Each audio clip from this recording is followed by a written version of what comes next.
The backroom negotiations to release funds to finance a massive world cleanup took a dramatic turn last week as Indonesian President Joko Widodo made a sudden decision to fly to Holland to discuss gold, CIA sources in Indonesia say. Widodo, or Jokowi as he is known, decided to visit Holland, the former colonial rulers of Indonesia, to avoid civil war, they say. The civil war would be between factions supporting China and those who lean towards the West, the sources say. In Holland, Jokowi will be meeting with representatives of the P3 Freemason Lodge who will be asking for access to gold stored in Indonesian bunkers, they say. The Indonesian press article about the planned visit quotes an Indonesian government official who says there will be a major surprise within 2 weeks' time. In relation to this, U.S. Secretary of State John Kerry was contacted by Dragon Society representative in Indonesia to also ask for gold.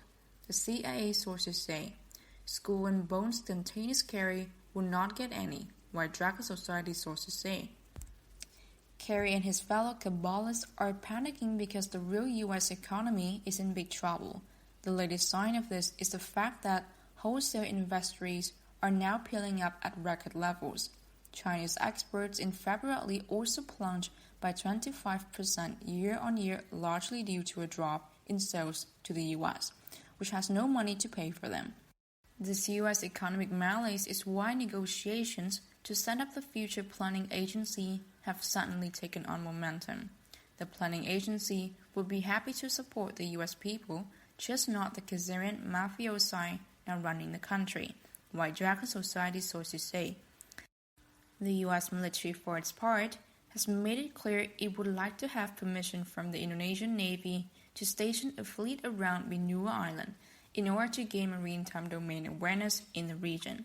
In other words, they want to be sure to have a key base close to the South China Sea to ensure China does not become an aggressor in the region. This is their condition for reaching a deal with the Asian Dragon family to allow the creation of a future planning agency, several sources say.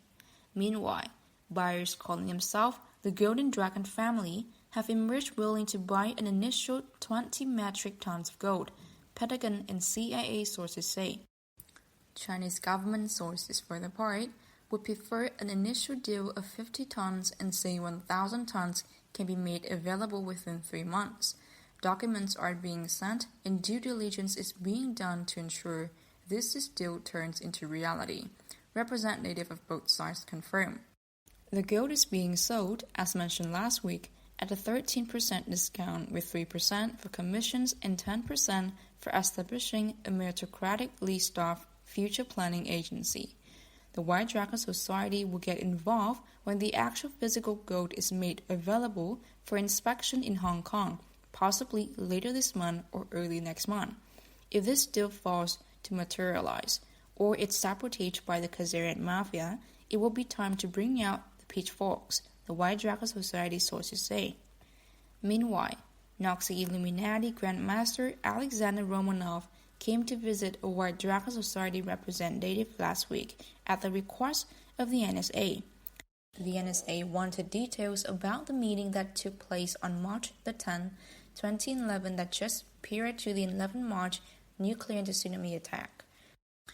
The White Dragon Society was also able to disclose that the GPS signals sent at 12:34 on March 11, a couple of hours before the tsunami or nuclear attack, were sent to activate a protective barrier that kept both waves and radiation from passing the Ogasawara Island chain near Tokyo.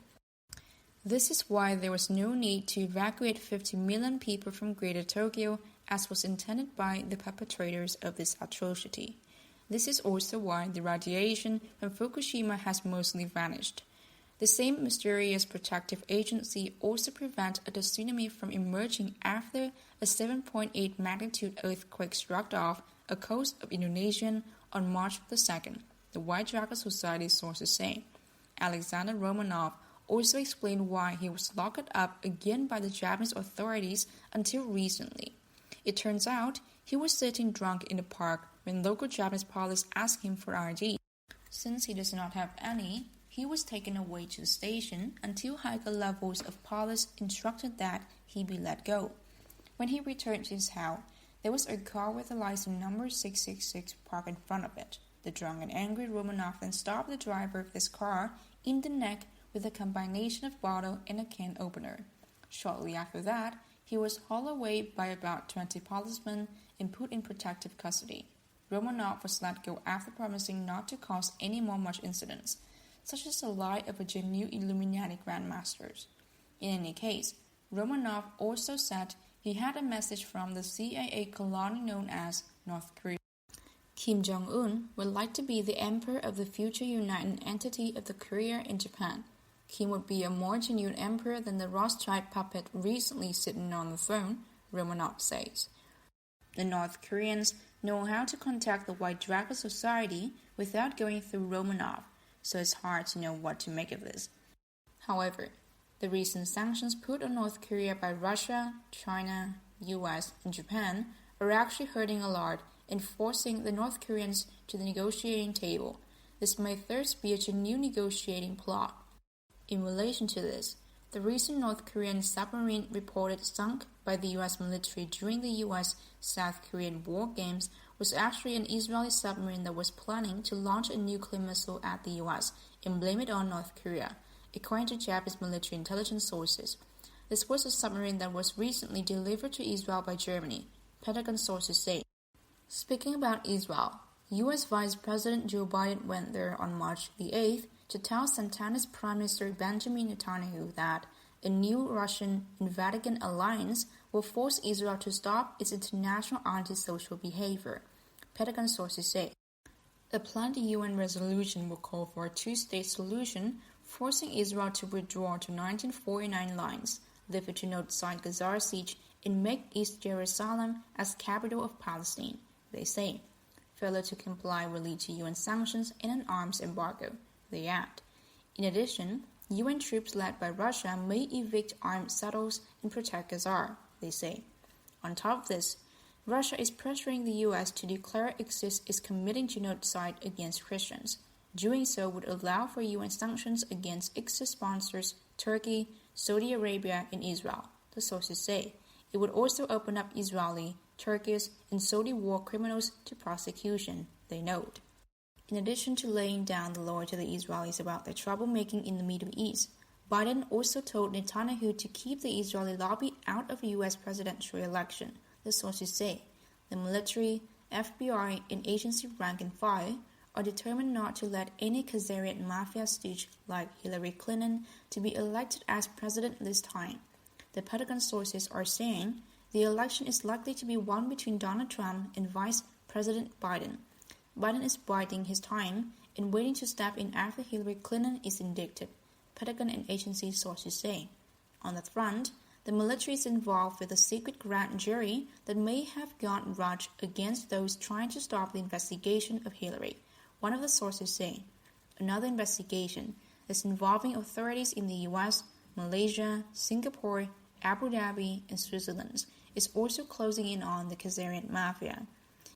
At present, news reports say the investigation centers around corrupt Malaysian government officials and Tim Lesner, until recently head of Goldman Sachs in Southeast Asia. However, White Dragon Society sources in Southeast Asia say the real aim of the investigation is to get to the bottom of the missing Malaysian Airlines Flight 350 and its reincarnations as Flight 17 shot down over Ukraine. FBI sources are also now reviewing that, in 2013, they busted an Israeli Mossad terror operation that was planning to use kiosks to stage candlestick massacres at shopping malls in the US. The Israeli owners of the target malls were hoping to re-up a major insurance payoff from this, the sources say. Meanwhile in Europe, General Philip Breedlove, the head of NATO forces, was fired last week for being Strangelove, a proponent of nuclear Armageddon, and too close to neocon Victoria Nuland, Pentagon sources say.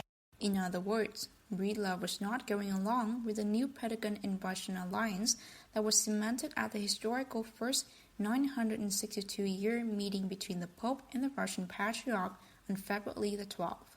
Breedlove's replacement, General Curtis Scaparrotti is expected to have a less confrontational attitude towards Russia, the sources say. The change in management at NATO is likely to have a major impact on Khazarian mafia troublemaking in Ukraine and Europe.